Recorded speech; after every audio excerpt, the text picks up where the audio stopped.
वैष्णवीं भद्रां षड्भुजां च चतुर्मुखां त्रिनेत्रां च त्रिशूलां च पद्मचक्रगदाधरां पीताम्बरधरां देवीं नानालङ्कारभूषितां तेजःपुञ्जधरां श्रेष्ठां ध्यायेत् बालकुमारिकाम्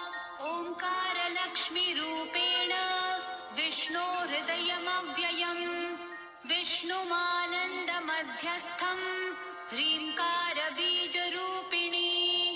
ॐ क्लीं अमृतानन्दभद्रे सत्य आनन्ददायिनी ॐ श्रीं दैत्यभक्षरदां शक्तिमालिनि शत्रुमर्दिनी तेजःप्रकाशिनी